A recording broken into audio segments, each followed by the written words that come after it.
오늘은 그날이 어떤 날이냐? 오늘은 바울 사도가 마지막 편지를 쓰던 날 그렇게 정해야 되겠습니다. 이제 그날 같은 하루 이제 끝날 때가 돼 가죠. 자료가 없습니다. 그래서 오늘이 29번째 바울 사도의 마지막 모습, 마지막 디모데에게 편지를 쓰는데 사실은 이것이 마지막이죠.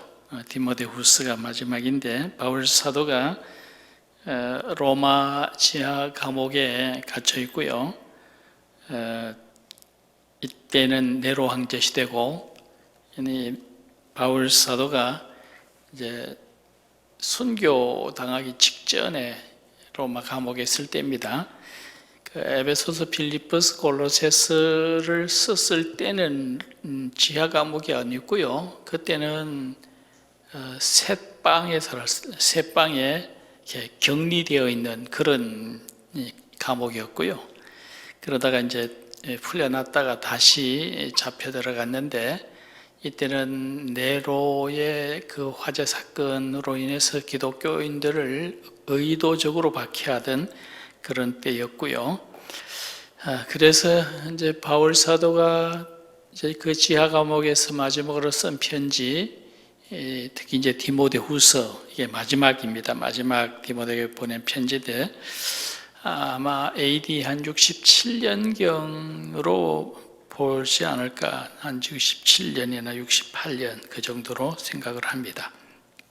그래서 오늘 이제 그날 바울 사도가 디모데에게 이 마지막 편지를 쓰는데 그 감옥에서 그 로마에 가면은 이게 지하 감옥이라고 하기도 좀 그런데요. 바위를 이렇게 깨서 오목하게 만들어 놓은, 뭐 좀 땅 밑으로 좀 내려가긴 했고요. 그리고 컴컴하게 이렇게 구더기처럼 파놓은 그런 감옥인데 거기서 이 편지 쓸 때 어떻게 썼을까? 굉장히 침침하고도 컴컴하거든요. 거기서 이제 이 마지막 편지를 디모데에게 쓰는데 그때 그 바울 사도의 그 마음이 어땠을까?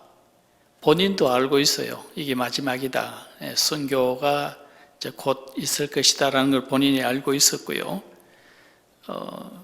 그러면서 디모데에게 보내는 편지, 이 편지, 그때 바울 사도의 마음이 어떤 마음이었을까라고 하는 것, 또 그 편지를 쓸 때에 바울 사도가 가장 원했던 일이 무엇인가, 마지막으로 마음의 소원을 가졌던 것이 무엇인가, 이런 것을 한번 우리가 말씀 속에서 찾아볼까 합니다. 첫 번째, 그날 바울 사도가 원했던 것은 일단은 만남을 원했죠. 만남. 디모데를 만나고 싶어 했습니다. 그래서 9절에 보면은 너는 어서 속히 내게로 오라, 그런 말이 있고요. 그리고 뒤에 21절에 보면은 너는 겨울 전에 어서 오라, 그런 말씀도 있습니다. 디모데를 아마 바울 사도가 이제 자기가 그 전제로 부어짐을 받을 것이다 라고 하는 그런 말씀을 했는데 죽기 전에 디모데를 한번 만나고 싶다, 그런 말이죠. 그래서 어서 와라, 속히 와라, 특히 겨울이 되기 전에 와라. 그래서 이 겨울이 되기 전에란 말이 실제로 겨울을 말하는 것인지 그럴 수도 있어요. 왜냐하면은 그 당시는 겨울이 오면은 이 배가 떠들지를 못하거든요. 얼음이 얼고 그러면은. 그리고 이 겨울에 풍랑이 심하고, 그래서 이 그런 겨울이 오기 전에 오라라고 하는 얘기인지, 아니면은 어떤 암시적으로 내가 죽기 전에, 처형을 당하기 전에 한번 와라, 그렇게 얘기하는 것인지. 그래서 많은 분들은 뭐 두 가지 다 될 것이다라고 얘기를 합니다. 어쨌든 여기서 우리는 바울 사도가 디모데를 굉장히 보고 싶어 했다라고 하는 것이고요. 겨울 전에 오라라고 하는 것을 보면은 혹시 다시는 못 보지 아니할까, 영영 못 보게 되지 아니할까라고 하는 그런 걱정도 이 속에 들어있는 것으로 보여집니다. 그래서 바울 사도가 참 디모데를 보고 싶어 했다, 그런 거고요. 다른 때는 이런 적이 없었는데 본인이 순교를 당할 것 같은 어떤 예감이 있으니까 더 그랬던 것 아닌가 싶고요. 근데 실제로는 디모데가 못 만났죠. 이 편지가 전달되어졌을 때에 이미 겨울이 깊었습니다. 그래서 디모데가 배를 탈 수가 없고 배가 떠나질 않았고, 그래서 못 오고 그 겨울이 지나고 해동이 되어진 뒤에 봄에 왔는데, 그때는 이미 바울 사도가 처형을 당한 뒤였다라고 하죠. 그래서 바울 사도가 그 디모데를 그렇게 보고 싶어 했던, 마지막에 정말 만나고 싶어 했던 그 마음들을 사람들이 알아서 그런지 그 로마의 그 바울 성당에 가면은 바울의 관이 있고 바로 그 밑에 디모데 관이 이렇게 만들어져 있어요. 그래서 그렇게라도 그분들은 만났다, 그렇게 보고요. 어쨌든 바울 사도는 정말 이런 그 디모데를 보고 싶어하고 만나고 싶어하는 그런 마음을 이 마지막 편지에 표현을 했습니다. 그 바울과 디모데의 관계는 부모와 자식 관계 같기도 해요. 나이가 한 30살 차이가 나죠. 바울 사도가 2차 전도여행 갔을 때에 디모데에게 나랑 같이 전도여행 가자 해가지고 따라 나섰는데, 그때부터 지금까지 나이 차는 좀 한 30살 차이가 나는데 거의 아버지와 아들 같은 그런 관계이고, 또 바울 사도는 결혼을 안 했기 때문에 디모데를 정말 자신의 자식처럼 그렇게 생각을 했고요. 또 자기가 믿음으로 낳은 아들이다라고도 얘기를 했습니다. 그런 부자의 관계 같기도 하고, 또 스승과 제자의 관계이고요, 당연히.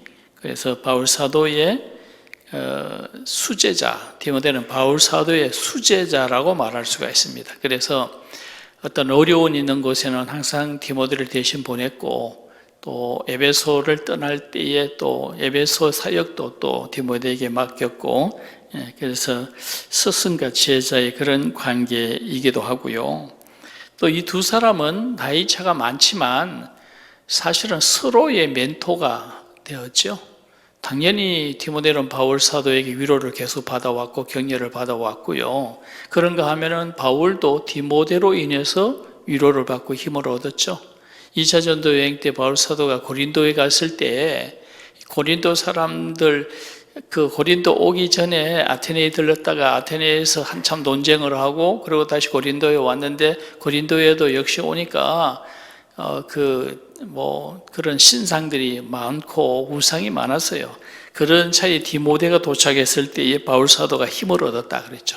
디모데가 옴으로 말미암아 힘을 얻어서 복음을 더 열심히 전할 수가 있었다. 이 두 사람은 서로의 그 멘토의 역할을 했습니다. 믿음 안에서 그런 서로 의지하는 그런 모습이 되어졌죠. 그래서 오늘 우리가 신앙생활을 하면서 친구도 많이 필요하지만, 그러나 많은 친구보다는 이런 디모데나 바울과 같은 그런 만남, 이런 만남은 우리 믿음의 삶을 살 때에 정말 꼭 필요한 것이 아니냐, 절대적으로 필요한 것이 아니냐, 그런 것이고요.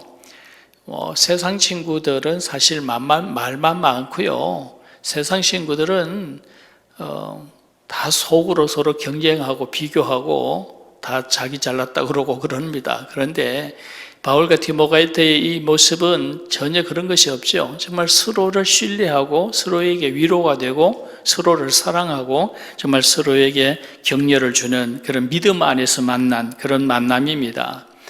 우리 그리스도인들이 이런 만남, 한두 사람이라도 이런 만남이 있어야 되지 않을까. 친구가 그렇게 많은 친구가 필요한 것 같지는 않아요. 이런 만남이 그래도 몇 사람 있을 때에 우리가 정말 위로를 받고 격려를 받게 되어지고 서로 의지하게 되어지는 그런 것이 아닌가 생각이 되어집니다. 오늘 우리가 바울과 디모데와 같은 그런 관계를 만든다는 것이 쉬운 일은 아니겠지만은 우리가 믿음 안에서 우리가 만나서 친구가 되어질 때에 정말 마음을 다 나눌 수 있는, 정말 서로를 정말 신뢰하고 믿음 안에서 서로 교제할 수 있는 그런 믿음의 사람들이 많아지기를 바랍니다. 그렇게 할 때, 현실적으로 볼 때에 우리가 그렇게 하려면은 좀 너그러워야 될 것 같아요. 그죠? 너그럽고 믿어주고 정말 마음을 다해서 격려해주는 그런 모습들, 이런 것들이 우리에게 필요한 줄로 믿습니다.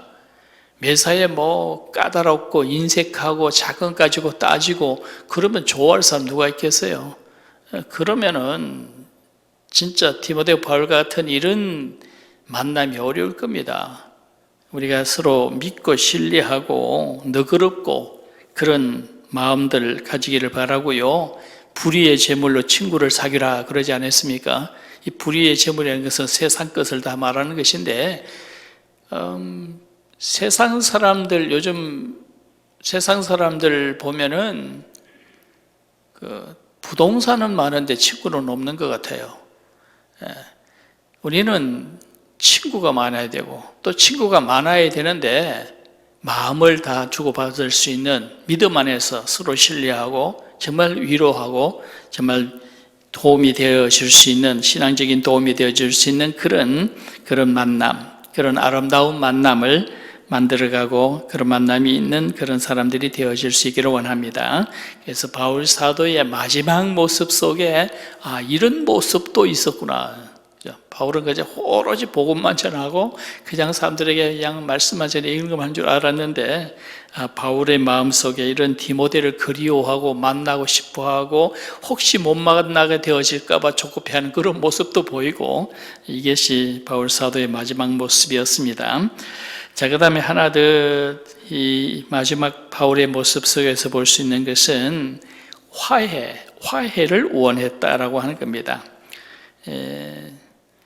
11절의 말씀에 누가만 나와 함께 있느니라 네가 올 때에 마가를 데리고 오라 그가 나의 일에 유익하니라 그런 말씀이 있죠.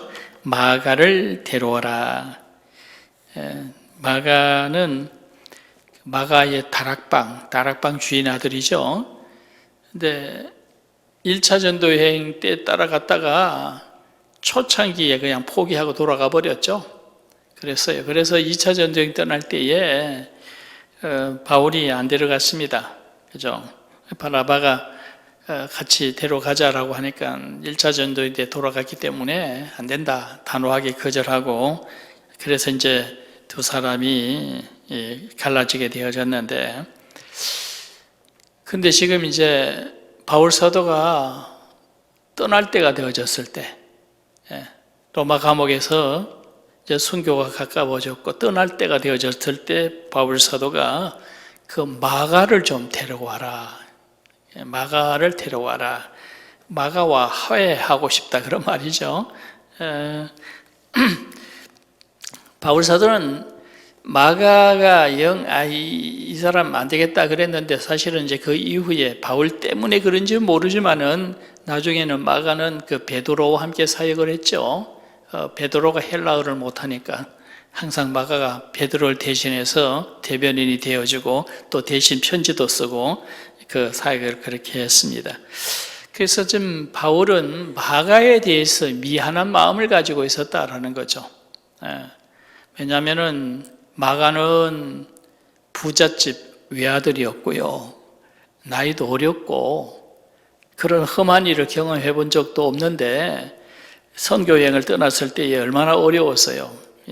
그랬을 때에 바울 사도가 그때 그 부잣집 아들, 고생도 안 해본 아들, 나이도 어리고 그걸 내가 이해하지 못했을까? 그런 마음. 그리고 그 같이 데려가자라고 할 때에 안 된다고 단호하게 거절을 해버렸으니까 사실은 부끄러움을 준 거잖아요. 사람들 부끄러움을 준 것에 대해서 그것에 대해서 또 미안하다는 그런 생각.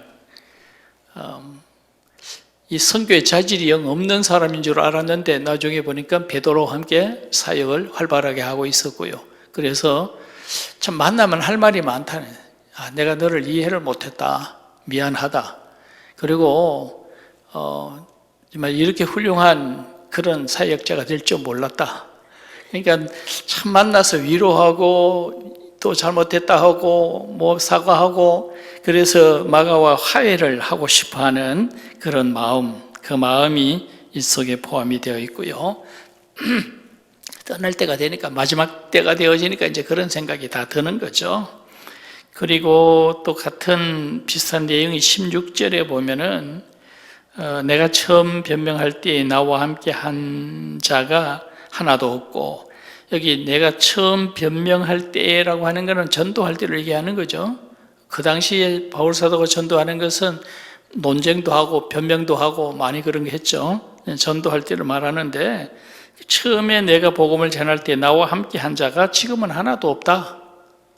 물론 하나도 없는 건 아니에요. 누가는 있고, 물론 누가만 있다고 그랬죠. 11절에 보면 누가만 있다고 그랬는데, 근데 그 사람들 다 나를 버렸으나 그들에게 허물을 돌리지 않기를 원하노라. 떠난 사람들, 바울과 함께 했다가 떠난 사람들, 그들에게 허물을 돌리지 않기를 원한다. 그들과 화해를 원한다, 그런 뜻이잖아요. 괜히 그런 사람들에 대하여 원망하는 마음, 섭섭한 마음, 그것 가지고 있고 싶지를 않다라고 하는 그런 말씀인데요. 특히 그 대마에 대해서 얘기가 있죠.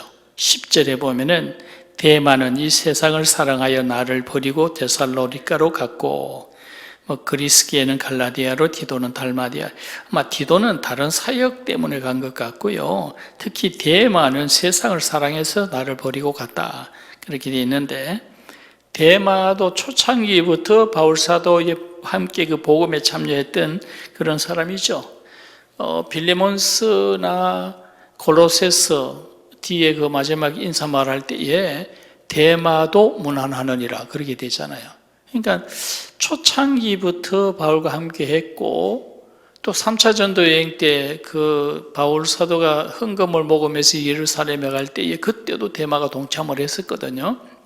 그래서 처음부터 참 열심히 동참하고 함께 했던 사람인데, 세상이 좋아서 세상으로 가버렸다. 그 말은 배신했다는 뜻이잖아요. 배신했다 그런 뜻인데, 그런 사람들에 대해서도 바울 사도는 원망하지 않기를 원한다. 그들에게 흠을 돌리고 싶지를 않다. 그런 표현을 여기서 쓰고 있습니다.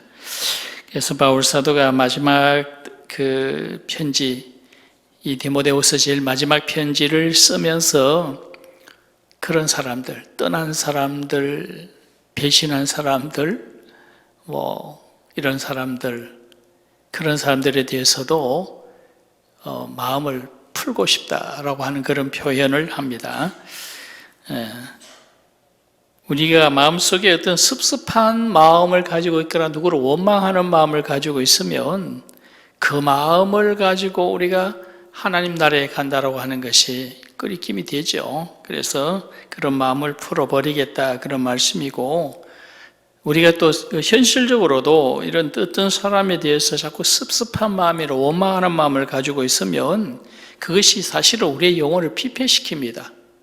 내 자신이 그것으로 인해서 은혜가 안 되고, 또 누구에 대해 자꾸 원망하는 마음, 섭섭한 마음이 있으면 절대로 우리 마음이 기쁨이 있을 수가 없고, 결국은 성령이 주시는 기쁨이 소멸되어지는 거고요. 어떻게 보면 그것은 사탄이 우리를 넘어뜨리는 수단과 방법으로 사용할 수 있다고 하는 것, 이것을 우리가 생각을 해야 되고요.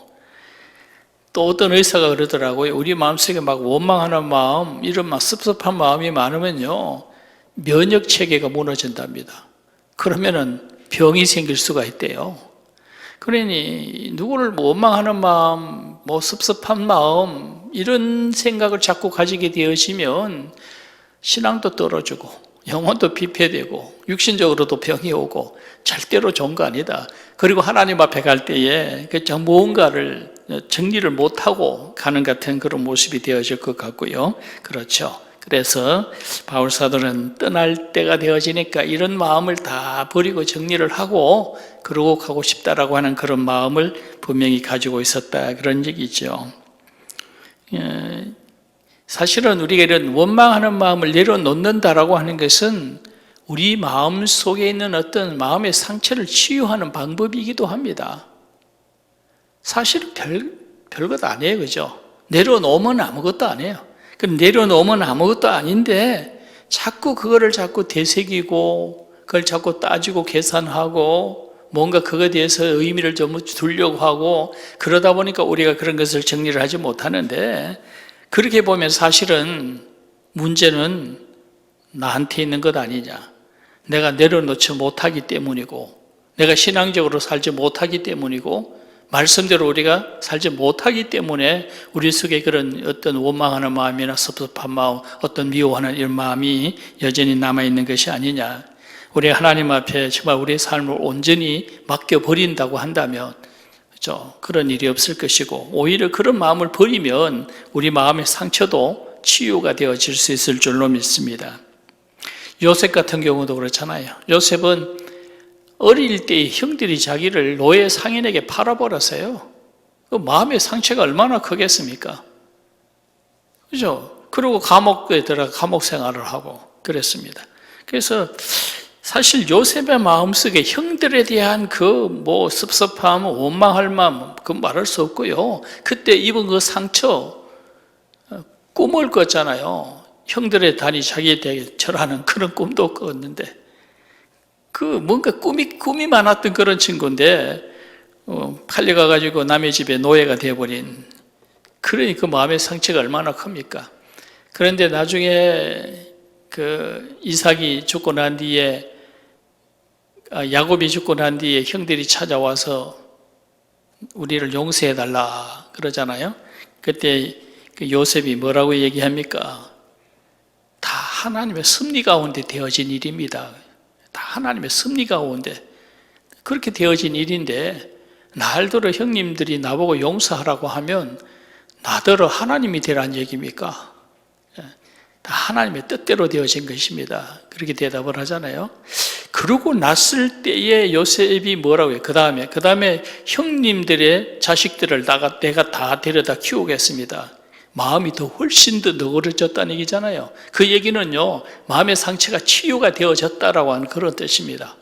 원망하는 마음을 내려놓고 나니까 마음이 치유가 되어지고 오히려 더 너그러워지고, 오히려 그 형님들의 조카들 다 자기가 끌어안아서 걔들 다 키우고 싶다, 그런 마음이 생겨나더라고 하는 그런 얘기입니다. 바울 사도가 떠나기 전에 왜 마가에게 사과하고 화해하고 나를 떠난 사람들 원망하지 아니하고 다 마음을 풀고 싶다라고 하는 그런 표현, 이것이 바로 우리가 하나님 앞에 가기 전에 우리의 마음을 깨끗하게 정리하는 그런 마음일 것이다. 바울 사도가 그런 모습을 우리에게 마지막 모습 속에서 보여준 것을 우리는 기억하고 살아야 될 줄로 믿습니다. 자, 그 다음에 세 번째로 바울의 마음은 어떤 마음이었을까? 만족한 이별을 원했다. 만족한 이별을 원했다. 그렇게 말할 수가 있죠. 17절, 18절의 말씀, 이것은 바울 사도가 세상을 떠나기 전에 이제 마지막 작별 인사 같은 겁니다.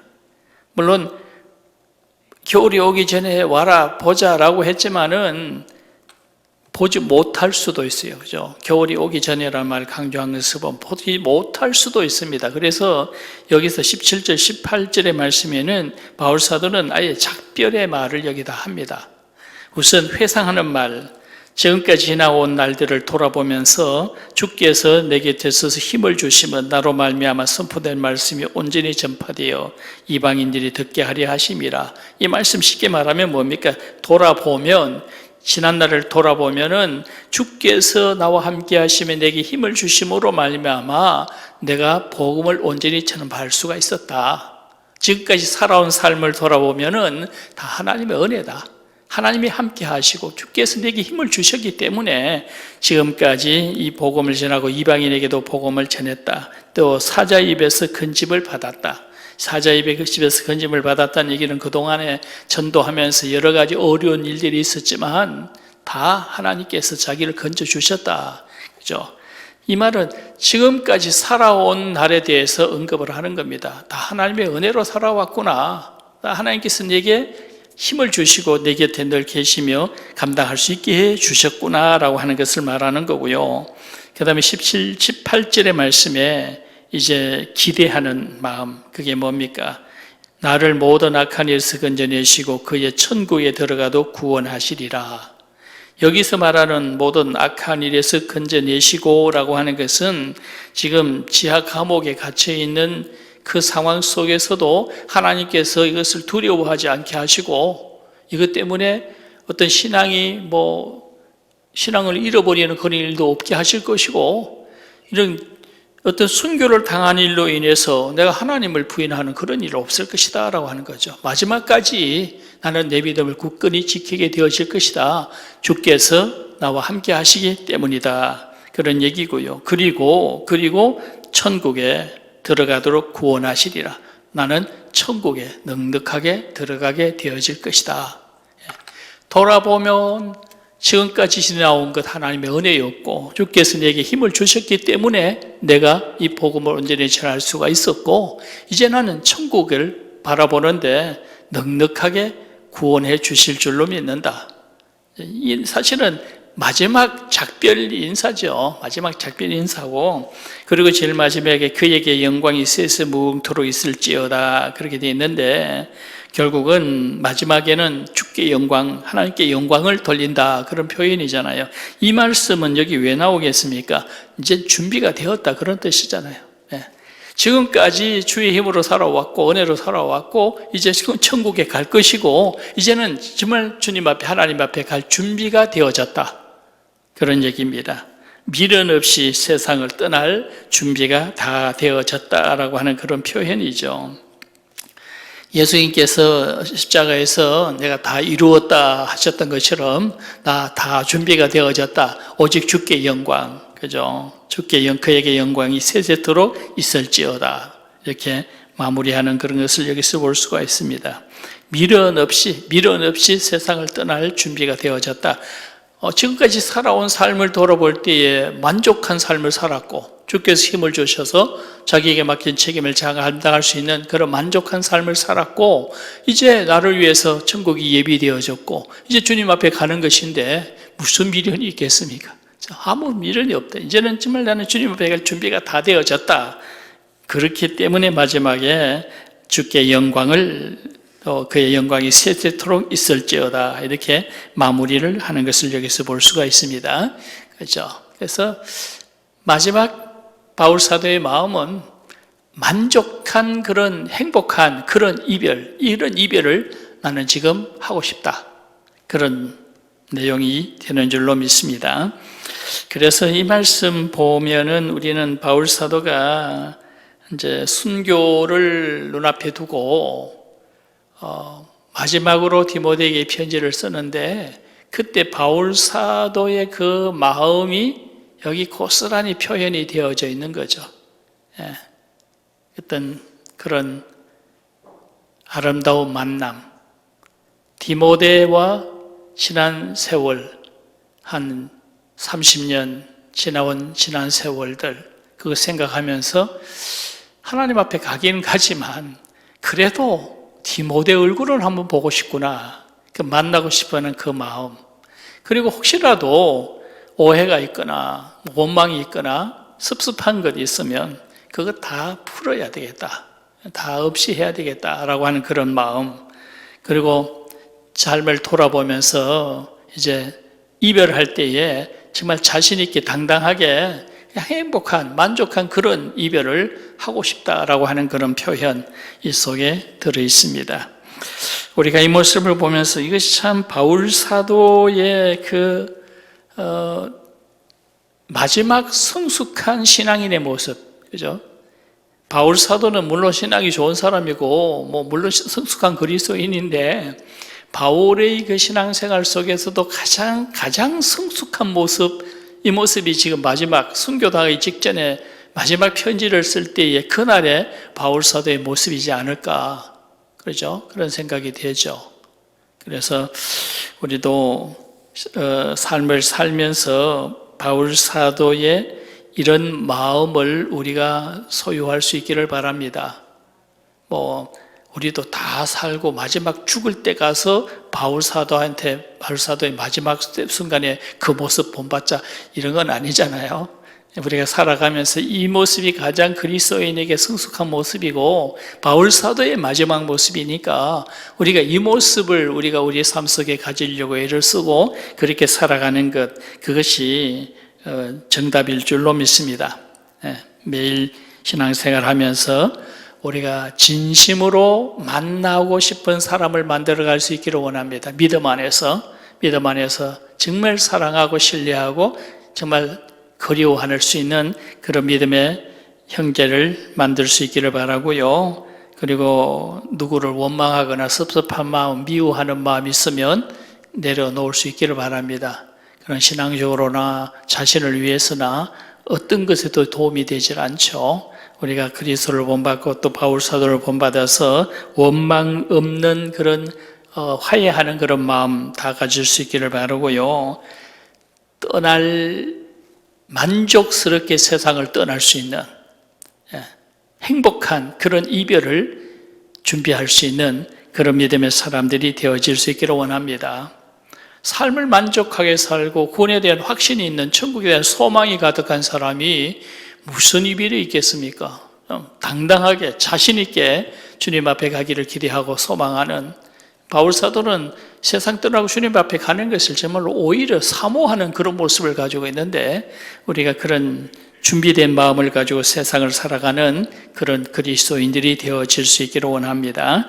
그래서 바울 사도의 마지막 이 이후의 기록은 없습니다. 사실은 이게 마지막 기록입니다. 바울 사도의 마지막 시간, 지하 감옥에서 디모데에게 마지막 편지를 쓸 때 그때의 바울의 마음, 이 마음 우리가 함께 공유할 수 있는 은혜가 있기를 원합니다.